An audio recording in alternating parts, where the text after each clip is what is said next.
Guys, ngomongan. Cowok, cewek, yang penting subscribe. Dar.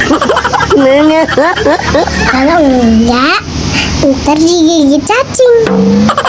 Oke, dadah, assalamualaikum.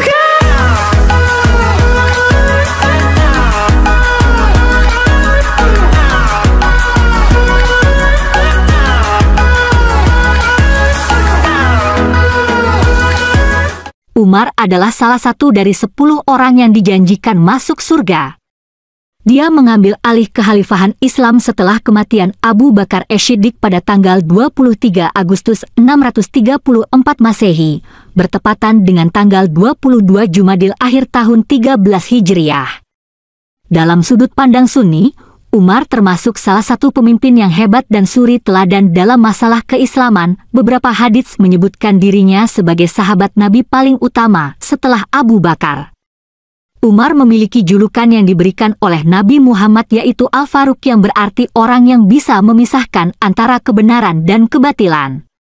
Namun di sisi lain, Umar cenderung dipandang negatif dalam perspektif Syiah. Pada masa kepemimpinannya, kekhalifahan menjadi salah satu kekuatan besar baru di wilayah Timur Tengah.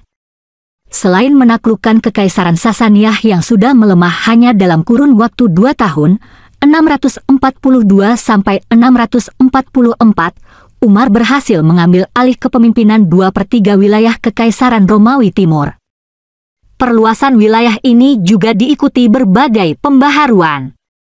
Dalam bidang pemerintahan dan politik, Departemen khusus dibentuk sebagai tempat masyarakat dapat mengadu mengenai para pejabat dan negara. Pembentukan Baitul Mal menjadi salah satu pembaharuan Umar dalam bidang ekonomi. Segala capaiannya menjadikan Umar sebagai salah satu khalifah paling berpengaruh sepanjang sejarah. Umar lahir di Makkah dari klan Bani Adi yang bertanggung jawab atas arbitrase antar suku. Ayahnya adalah Hattab bin Nufail dan ibunya adalah Hantamah binti Hisham dari suku Bani Mahzum.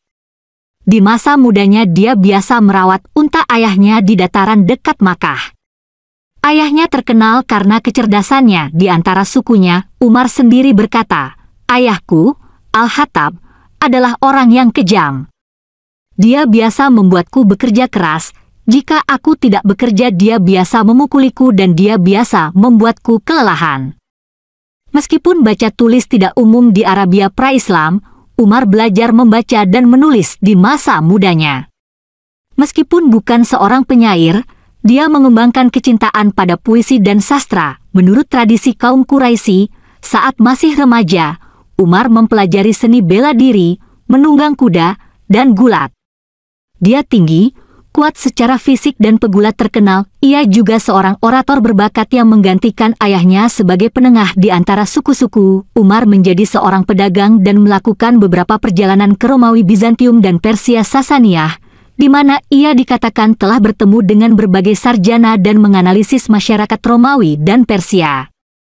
Sebagai seorang pedagang, dia tidak berhasil seperti orang lain di sekitarnya. Umar gemar minum di masa pra-Islamnya.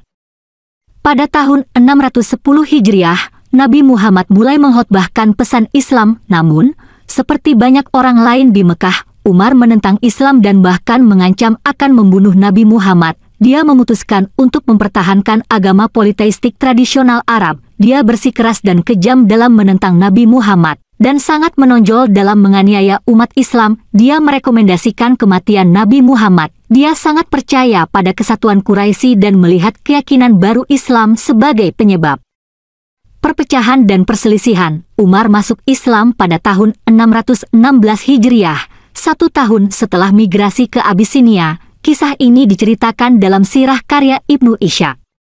Dalam perjalanannya untuk membunuh Nabi Muhammad, Umar bertemu dengan sahabatnya Nu'aim bin Abdullah yang diam-diam telah masuk Islam tetapi tidak memberitahu Umar. Ketika Umar memberitahunya bahwa dia telah bersiap untuk membunuh Nabi Muhammad, Nu'aim berkata, "Demi Tuhan, kamu telah menipu dirimu sendiri, wahai Umar. Apakah menurut Anda Banu Abdu Manaf akan membiarkan Anda berlarian hidup-hidup setelah Anda membunuh putra mereka, Muhammad?" Mengapa Anda tidak kembali ke rumah Anda sendiri dan setidaknya meluruskannya? Nuaim menyuruhnya untuk menanyakan tentang rumahnya sendiri di mana saudara perempuannya dan suaminya telah masuk Islam. Setibanya di rumahnya, Umar mendapati adik dan iparnya Sa'idi bin Zaid, sepupu Umar, sedang membaca ayat-ayat Al-Quran dari surah Taha, diajari oleh seorang sahabat Nabi Muhammad, Habab bin Al-Arad. Ketika Umar sampai di depan pintu, Habab bersembunyi. Umar mulai bertengkar dengan saudara iparnya. Ketika saudara perempuannya datang untuk menyelamatkan suaminya, dia juga mulai bertengkar dengannya. Namun tetap saja mereka terus mengatakan, Anda boleh membunuh kami tetapi kami tidak akan meninggalkan Islam.